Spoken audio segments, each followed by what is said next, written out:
Okay, hi everyone. This is just a really quick video. I had my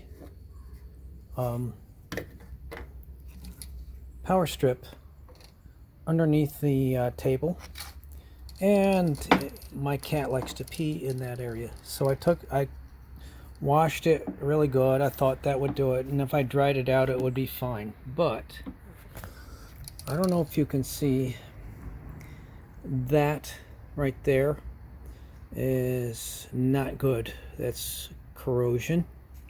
So just a warning, if you got a power strip that's really old, I would suggest periodically replacing your power strips, because yeah, you get plugged into that heats up, you could cause a fire.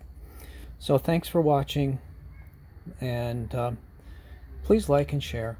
Thanks. Oh, and just one more thing before you throw them out, cut the plugs off of them right at the source so nobody picks it out of the trash and tries to use it. What I did is I cut it inside, but you can cut from the outside too.